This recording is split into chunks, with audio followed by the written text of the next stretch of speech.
Alright, so a quick video to talk about the differences of traditional martial arts, combat sports, and street self-defense. Um, there are many ways that you can benefit getting your fitness up and learning martial arts for personal enrichment, growth, development, strength training, conditioning, different ways it helps to just uh, practice longevity and sports and skills. But the difference is boxing, kickboxing, Muay Thai, that kind of stuff can teach you some good striking, but it's not geared towards street fighting. It's presented to be in a way of a sport environment where you're going off another opponent, kind of like in a chess match style of fighting, like a patty cake way of fighting, where you're going multiple rounds with this person, not necessarily trying to knock them out in 10 seconds. You're just trying to last 9 rounds, 8 rounds, whatever it might be. And whether it's MMA, so you've got the wrestling and the striking, or you've got boxing or kickboxing or Muay Thai, there are limitations and restrictions on what you can do and what's allowed. And not only that, because if somebody were to teach those things and to be taught in kickboxing, Muay Thai, boxing, whatever, they could go and apply it into the street and do those illegal moves that Muay Thai, that kickboxing guy, that boxing guy could go for the eye gouging or the groin hits, punching the throat, hitting the knee, hitting the ankle, all that kind of stuff. But even then, the way their structure is and the way the fighting is isn't optimized for a street self-defense environment. And where Jeet Kune Do differs is that every single movement, every posturing, the stance, the guard, everything, it's all geared towards having an impenetrable defense, and the hitting and striking is designed as a way of intercepting fist. So rather than throwing jabs and then going in for crosses and waiting to get that knockout hit, right? You're going with every one punch or one kick is meant to be that knockout or that incapacitation. And the three main targets in Jeet Kune Do are the eyes, the groin, and the knees. And so if I'm facing up with somebody and I hit you in the eye, that's it. You can't fight anymore. You're going to be crawling on the ground, grabbing your eye, not being able to function. And the same thing if I were to break somebody's knee, or you kick somebody really hard in the groin or hit them in the groin, that could be it. It's a fight finisher. And sometimes, you might hit somebody in one of these spots and they might still be going. So you just clock them in the face or whatever. If you got to do the chin or the jaw, temple, whatever it might be, you can go repeated strikes, right? But the idea isn't this back and forth kind of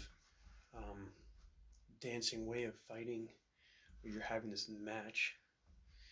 It's ideally, you don't even give the person any kind of telegraph that you're going to fight.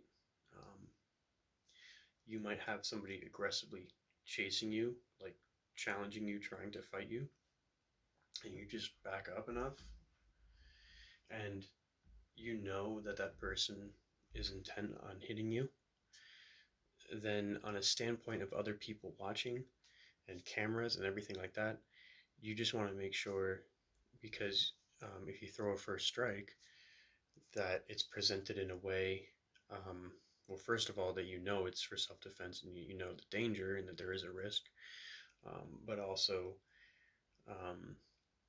what's seen from other people is shown that you are the person that's defending yourself and you're not the aggressor having somebody just call you a bad word or say something mean to your friends and then you just walk up and hit them.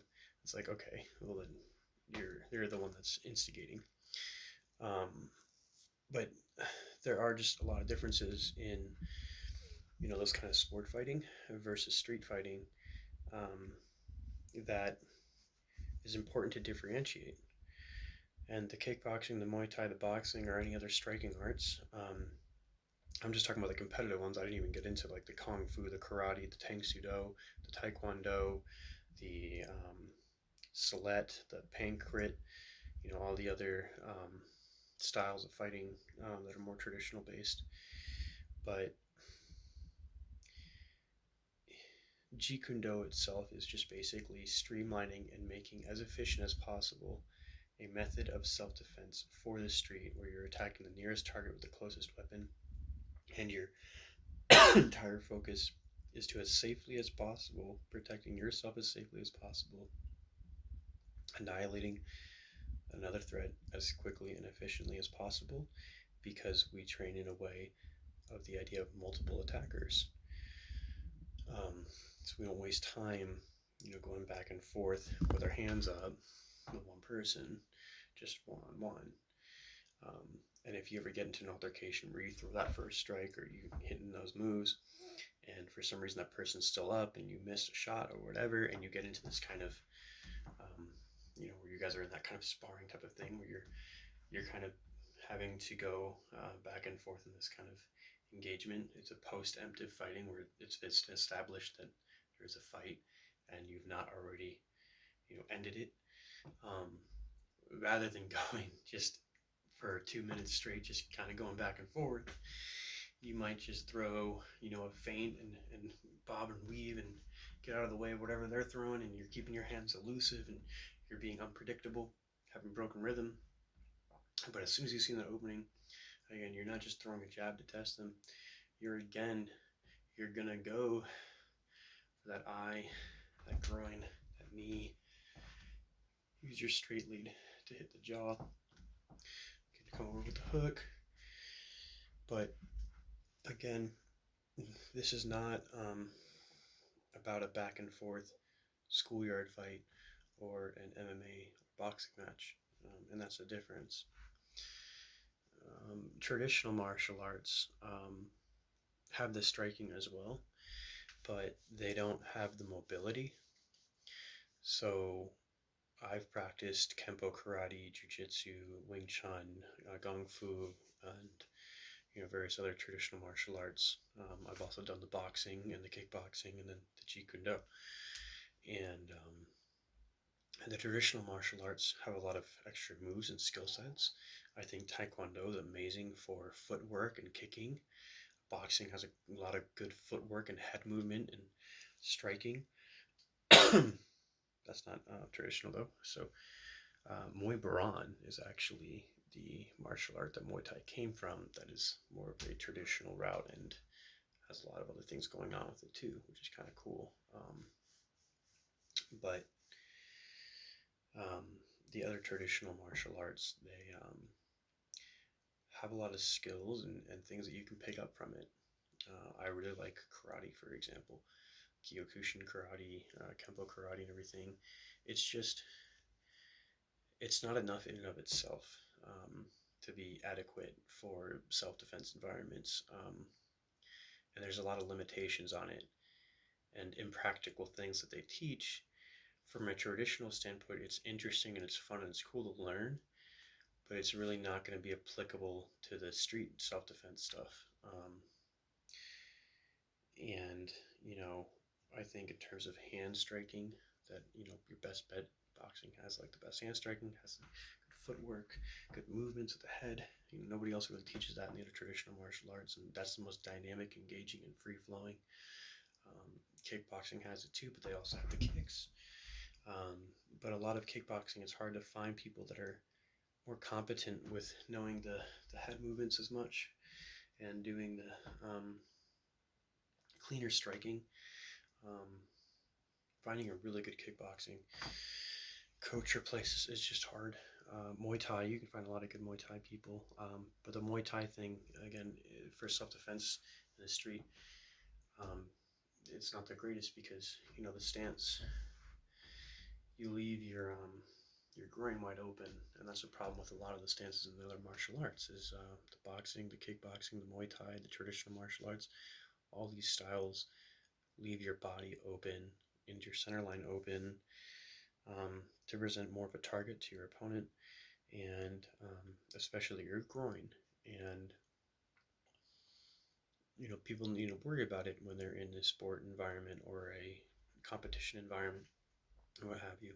But in the street, you want to have those vulnerable areas protected.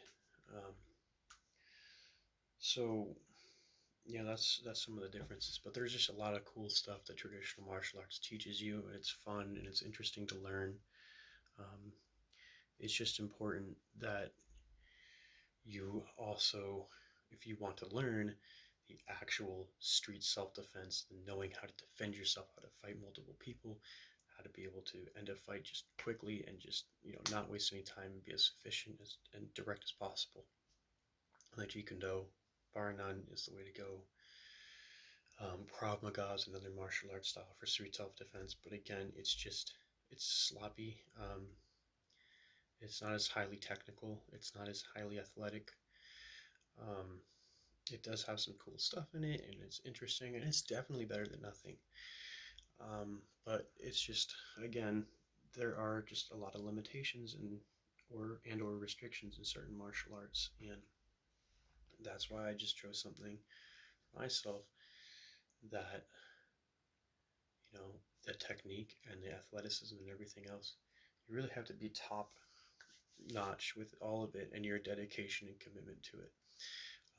Because Jeet Kune Do, unlike other martial arts, if you don't have the skill set and technical side up to par, then you're wasting more of your time with it, because it does take a supreme amount of skill and technical application and a sense of athleticism, which you don't necessarily have to be genetically born with. It's just gaining it through doing the reps, through the repetitions, the practice, the consistency in training, and you'll build upon yourself with it. So, that's some of my commentary about martial arts, Jeet Kune Do, other arts. I really enjoy the other martial arts too. It's just you only have so much time to train and do the martial arts in a day. And so for me, as much as I would love to go off and learn other things just for the fun of it, I don't really have the time and luxury to do it because I spend almost a couple hours doing the JKE 5 or 6 days a week, and then I do my band training stuff, and then I have my regular life, so I don't have time to do anything else with it.